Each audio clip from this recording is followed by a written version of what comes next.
And to speak on that, and of course, the merits of democracy in Nigeria is none other than Dr. Emma Weke. Dr. Emma Weke is a lecturer and also a political analyst. You're welcome, Doctor.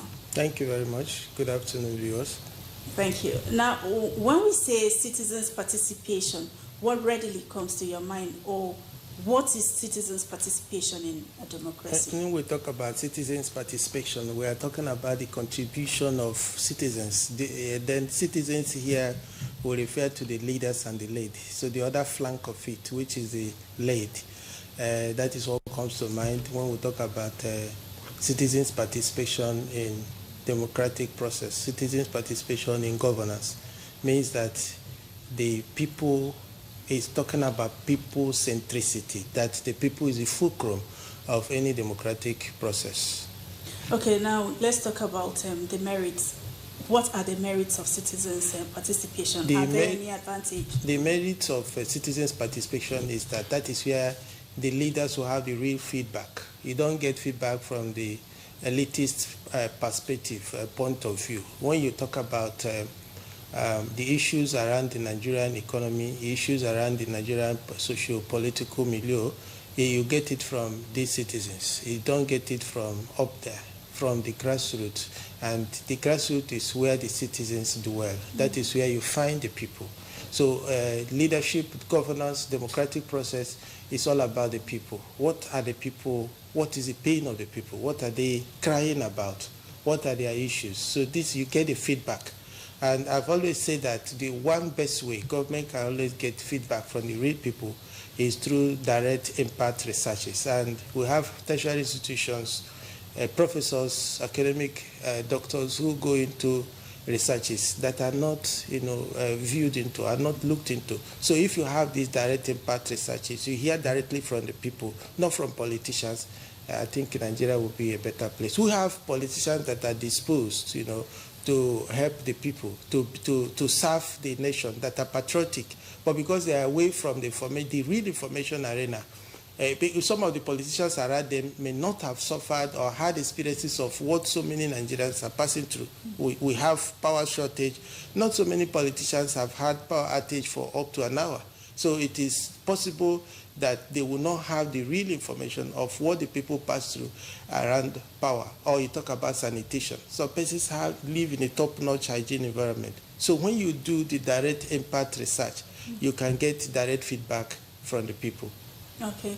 Now, a lot of the people, like you said, do not know that they have the right to participate in democracy. So what is government role in terms of sensitizing these people? Government has a department or a unit that the Nigerian government has a department or unit that's called the National Orientation Agency.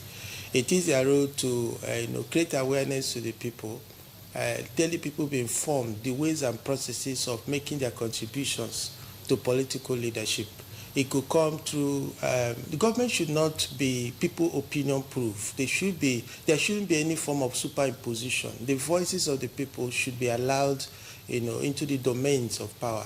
And that can be done, awareness can be done through these agencies of government. If they are informed how the processes on which they have to take government their problems, and then the protection of government, government agency of protection is the police and the military. Their role when citizens come to, lend their voice to the governance process, how are they protected? You don't shoot at them. You don't haul at them.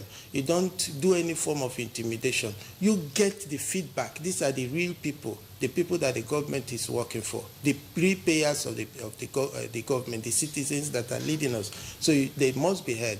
And I want to urge that the part of the orientation, part of the campaign, part of the awareness of any agency of government that has it as the basics of role, responsibility, is to ensure that the people are properly put into form on how they pass their information or contributions to governance. Okay, so what are the challenges? Because we know that not everyone has the ability to understand the political processes. So now, how can ICT facilitate citizens' engagement? ICT is an aspect of technology, and technology is built around the people's behavioral pattern. So if in Nigeria we talk about how ICT can help in governance, the people aspect of governance. We are looking at domestication of ICT. We are looking at domesticating the process in terms of linguistics. So, when you bring it down to the people and use the people's language, you'll find that the people will be at home. They feel at ease that this is their own people. When you are making, giving information awareness to the people, and then you use a foreign background, the people still see it as something that is not peculiar to them. But when you use a language in terms of environment or socio-political milieu that is peculiar and familiar to the people, you find that the people will feel at home and have a sense of belonging. So technology is the way to go. Let it be broken down into the people's language. Let it be broken down into the people's sense of reasoning, the awareness, the level of knowledge around the people that you are domesticating it to. All right. Now, Nigeria just marked its 26th democracy, uninterrupted democracy, a few days ago. Now, are there ways to target citizens' participation and engagement? If so, what are the ways they can do that? One major thing we talk about democracy is freedom. And one major dividend of democracy is freedom. And that's because in the military regime, you could see infrastructures. The government built civil infrastructures. Now, when you allow freedom, when you allow the citizens' voice to count, the people will be encouraged to participate more. Thank you so much. Dr. Emma Weke is a lecturer and political analyst. And now we pause for a break. Panorama continues shortly.